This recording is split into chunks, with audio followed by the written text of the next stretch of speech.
I used to say I had two moms.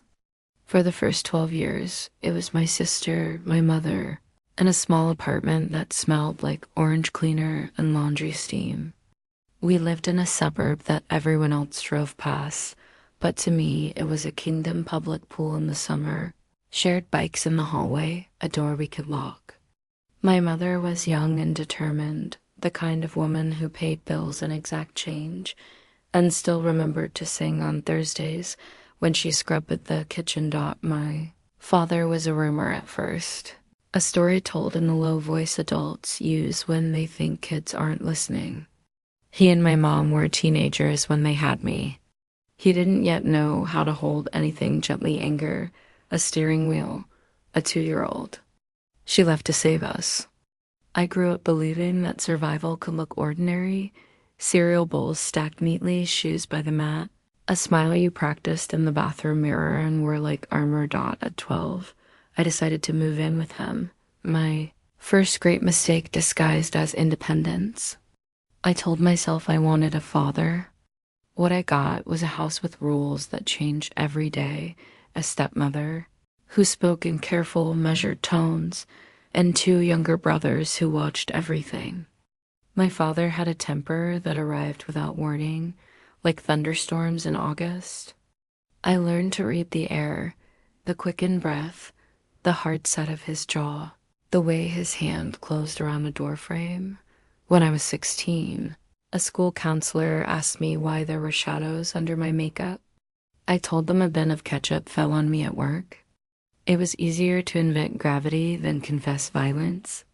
Even then, I didn't want him in trouble. I just wanted him to stop. To be a daughter felt like standing in a narrow hallway while someone larger than you walked through without turning their shoulders. You flatten yourself to the wall and try to be less. I left a few weeks before 18, carrying a trash bag of clothes and a certainty that freedom meant a key of my own. I rented a studio, worked nights at a nursing home, enrolled in a CNA program, and learned how to keep people comfortable oxygen tubing untangled. Blankets warmed, fear named softly. When my son was born, I held him like a promise. I told him we would not repeat our history. I meant it with my whole body. The injury was small. The consequences weren't. I strained my back lifting a patient. The clinic sent me home with 6 weeks off and a bottle of pills with instructions. I followed exactly until I couldn't. The day the bottle was empty, I thought I had the flu. Then my aunt pressed a stronger tablet into my palm and said, "This will help." Within minutes, I was on the floor with my son, laughing, organizing closets at 2 a.m. Believing I had found a shortcut to the person I was trying to be. It didn't take long to fall through. Pills dissolved under my tongue, then lines on mirrors, then needles I swore I would never touch. When heroin arrived, it came dressed as thrift, cheaper, simpler, reliable. Addiction rearranged the furniture in my life without asking. It pushed my priorities to the corners and took the couch. I still loved my son. I just loved the relief too, and relief was always on time. The court doesn't care about intentions. It cares about results. When his father filed for emergency custody, I faced a choice that wasn't a choice: 90 days inpatient or lose my child. I completed the program like a student determined to graduate. 2 days later, I relapsed. Shame rewrote every memory in the dark. I started stealing from people who trusted me. I told myself I could replace the things I took once I was better, and better stayed 1 week away, forever. I ran. Oklahoma was a dot on a map with family attached to it: my biological grandfather, his wife, my aunt, little cousins with open faces. I told myself, go, get clean, come back, earn custody. It felt like a plan. I hadn't counted on how powerful it is to be welcomed when you've been living like a storm. He was taller than Memory 6 and something that felt like a wall you could lean on. He played guitar on the porch and turned Sunday into a small concert, joking with neighbors who stopped to listen. People like that collect attention without trying. They warm rooms just by standing in them. He called me a lady when I wore a church dress. He took photos on the steps and turned the camera so I could see. "That's who you are," he'd say, and for a moment I believed him.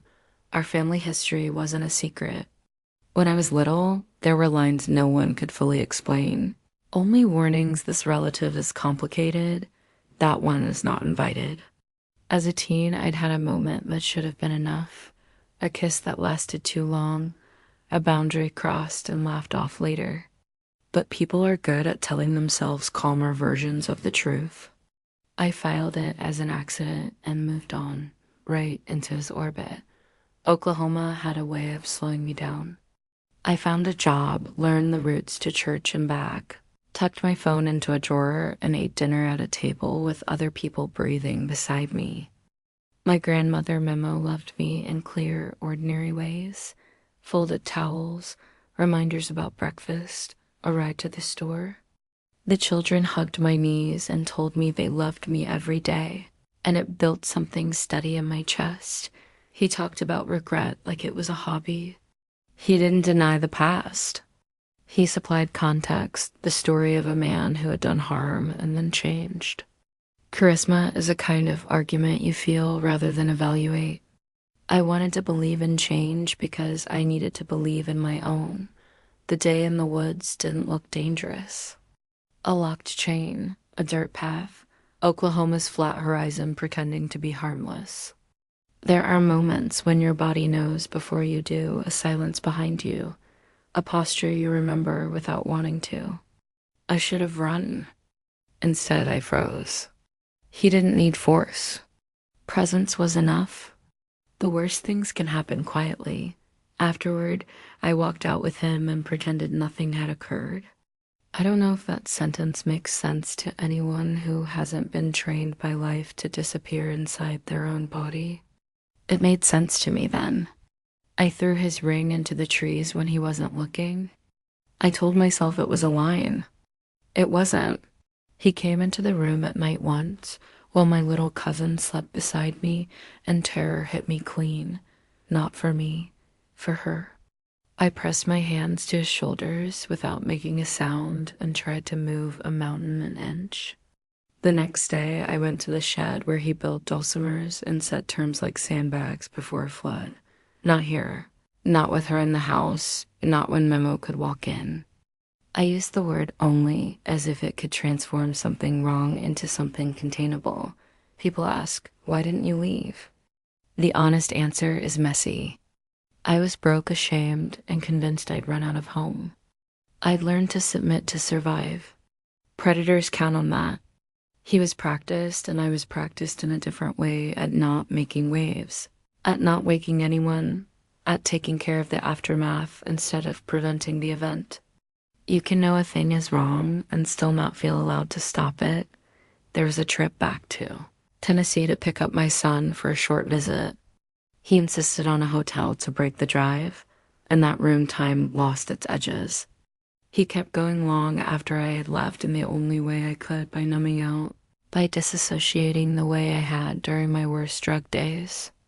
Something broke open that night, the idea that I could stay detached. My body betrayed me with its ordinary physiology, and the guilt of that discovery lived like a second heartbeat for years. When we returned, I folded the shame into chores and schedules. I worked. I went to church with Memo because she asked. I laughed with the kids and learned their favorite snacks.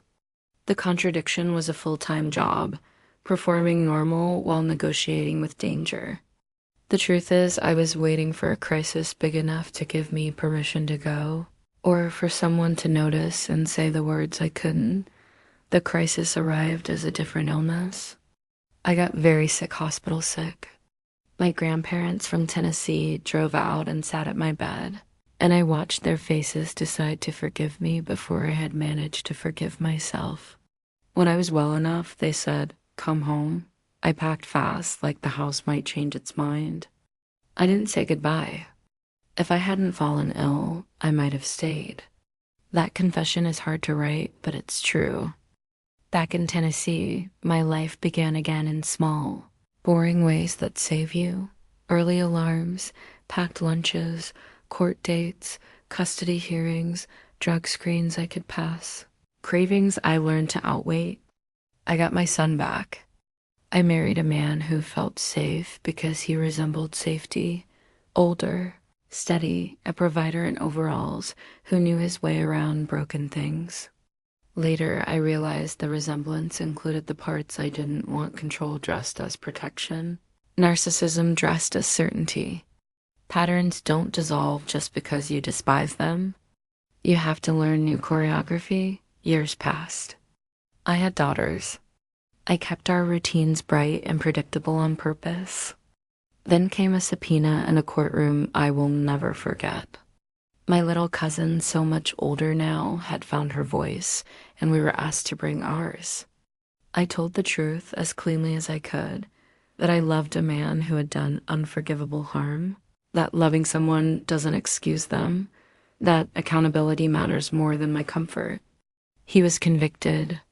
He died in prison 2 years later, weeks before I would have visited to say two things. I forgive you, and you no longer own any part of me. Grief is strange when the person you lost is also the person you had to survive. I carried both realities and kept walking. I don't use the substances that once ran my life. I still take deep breaths in parking lots. I still have days when the past taps my shoulder and I flinch before I remember where I am. But most mornings, I make coffee and laugh at spilled cereal and text my sister's stupid memes. Survival looks ordinary again. People ask how it could happen when I was grown. I tell them power is not about birthdays. Grooming is patient. It speaks your love language and waits. If you were trained young to yield, adulthood doesn't automatically hand you different instincts.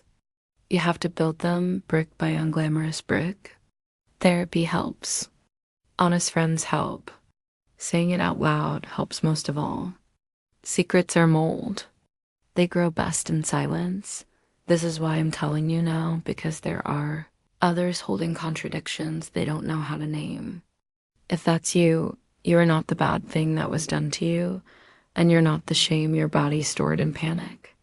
You're a person learning new choreography, and there is time to learn. Choose one small honest thing today and put it in the light. The next choice will be easier than the next. I used to believe my life was a hallway I had to flatten myself against to let other people pass. Now I know it's a house I get to arrange. Some days I still move the furniture twice, but the door locks. The windows open, and the person with the key is me.